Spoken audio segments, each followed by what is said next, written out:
me to kill them. Prophet Muhammad never did that. Why? Because he said, give them time. Maybe they are brainwashed. Maybe they cannot understand. Rather, he used to make dua for them. Oh, Allah, guide them. So he didn't come just kill, as the media tried to. Mercy for mankind. Then he migrated from Mecca. 13 years. You know, 13 years is not that small time. It's a long time, 13 years. Come this way, come this way. He doesn't want to be recorded. Yeah. 13 years is not that small time. It's a long, it's a long time. You know, it's a long time. So Prophet Muhammad, 13 years being patient. Then he migrated to Medina. What did he do? Did he go and attack them? No. They tried to attack him first. Then Allah sent down a verse in the Quran. Udina lilladina. What is the verse? Dulimu. Now the verse. Let me. I'm gonna translate it. Allah has given permission to those who've been oppressed to fight, to defend themselves. Again, the person must say, "Oh, Shemsi, what about the verse when Allah said, fight against those who never believed in Allah and His Messenger, from the Jews and the Christians, until they pay what jizya?" This verse, there's a reason for this verse to be revealed. This verse was revealed because the Romans, they tried to attack Prophet Muhammad. They started this again. So he never started any fight. They started it. That's why one of the scholars, Ibn Taymiyyah, may Allah have mercy upon him, said, Islam came with the da'wah first, to call people. Jihad was legislated to defend the da'wah and to remove the corruption. As for ISIS, they jihad to break corruption. Islam came with the jihad to remove corruption. So the jihad of ISIS is not jihad of Allah, it's jihad of Satan. Is that clear so far? This is very political. Yeah. And Now before we get to political, our Prophet Muhammad is clear that he did not kill them. What other misconceptions you got about the Prophet Muhammad? Well, You remember, you do your homework, that one. Yeah. You check it. there's the truth is he had an adopted son, but he took his adopted son's wife, or he had a revelation that. Yeah, Zayd ibn al-Haritha. Isn't that a bit strange? No, it's not. Why? First of all, first of all, as the brother said, he mentioned a good point. That rather is a proof against those who try to invalidate his prophethood. Why? Because the Arab, from their culture, before Islam came, the Arab pagans, that if you adopt someone, you're not allowed to marry his ex-wife. Even if he divorces her, afterward you're not allowed to marry her at all. So if Prophet Muhammad came to please the people, he shouldn't have done it. But before Prophet Muhammad got married to the ex-wife of Zayd, there was a verse before it, way before it, that in Islam, you're allowed to look after someone, but you don't adopt him as your son. Because he has his own lineage, he has his own family. So take care of him, look after him in Islam, something which is praiseworthy. However, Allah wants to stop that rules, because that rules is not from the creator of the heavens and the earth. That rules was made by the Arab pagans. So Allah wants to remove it. So who he appointed? The Prophet Muhammad. If Prophet Muhammad was a false prophet, he could have just do what?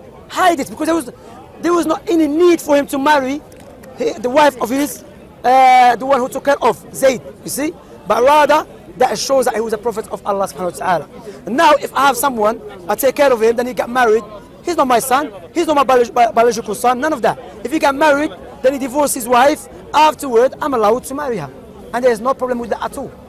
I'm not really too sure about that. Yeah, but why? In order for you to say something is wrong, there's a criteria we have to utilize.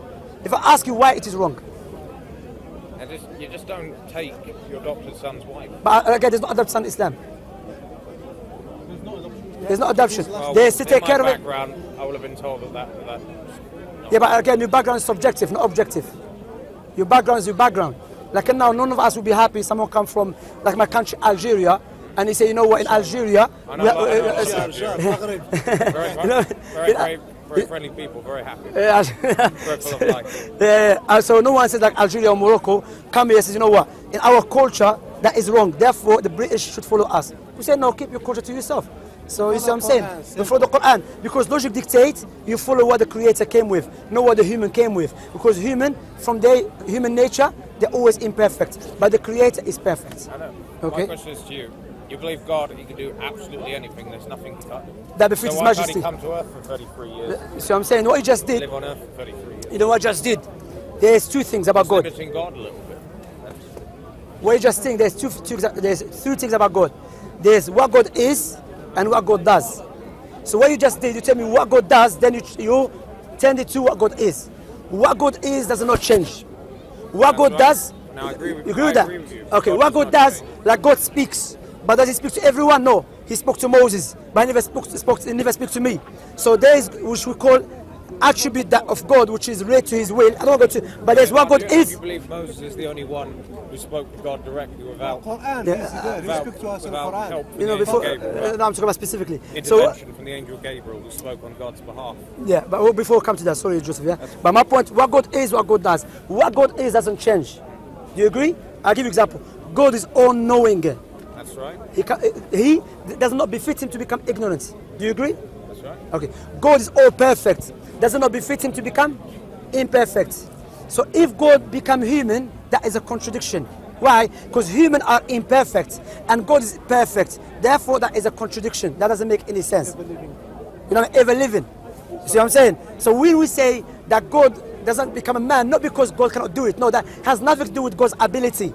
Rather, if God become human, that is contradiction. Because God is God, human is human. God is ever living, human they die. So if you tell me there is God and human at the same time, that is contradiction, which does not exist in the real world, only exists in people's head. Do you agree? That's not a bad argument. You see what I'm saying? Good argument. You know what? I can make I it. don't say that I agree, but it's a good No, argument. but I make it stronger in your Bible. He says, I the Lord, I do not change. That is in Bible. I the Lord, I do not change. So my question to you, if you believe Jesus is God, when Jesus was God, before he became a baby, did he change or not? No. So he was baby before. No, he wasn't a baby boy. He was born as a baby. That's what I'm saying. So but he was God. made into flesh. But he was God before. His mother That's Maryam. right. He was. Yeah. So if he was God, then he became a baby, he had to change. But in the Bible it says, I the Lord, I do not change. Therefore this verse clearly invalidates Jesus to be God. Genesis chapter 1, verse 26, when it's saying, now we shall make man in our image. That's implying that there's three voices speaking. No, it's about we, it's about Three we. voices. No, we. Why not five? Read the verse for yourself. Oh no, but why not Read the five? verse for yourself. No, You understand. sorry, akhi. But even we, you know what, remember that the verse, the verse is Hebrew. Let's go back to the Hebrew. And Hebrew is known that plural can use for singular. For example, in the Old Testament, in the Torah, God said to Moses, I will send you as Elohim to Pharaoh. That's the name. Elohim is a plural. How many Moses there is? One. So referring to singular. That's So what God said to Moses Yeah. on Mount Sinai in Exodus chapter. That's what I'm saying. That So should my- be, might say Elohim sent you. That should be my name. no, he said, You only read that in the Hebrew New Testament. You won't read that in the King James ENIV. no, it's still there. He said, I send you as Elohim. Through that time, everybody called them God. If you're powerful, they call you God. No, I'm talking about we, plural. We is no, sorry. We in the Arabic language is like Hebrew. You know, Hebrew, Arabic, Syriac, Aramaic are very similar languages. And we, they use it as what? Out of majesty, greatness. Like even in English, sometimes you say, come check us. I'm talking about myself, you know? Like prestige and higher and mighty, you know? So, again, let me ask you. You know God knows everything all the time, correct? If Jesus is God, but therefore he has to know everything all the time, correct? So the question I will ask you, does Jesus know everything all the time? He's God, thank you very much. Let us go read what Jesus said. Huh? He's there with it. He's showing the passages. Okay, let me show you the passages. In Mark 13:32, it shows you that if Jesus knew everything, because you said he knew everything. I spoke to you this one. Let me show him, maybe he wants to see it, yeah? 13:32.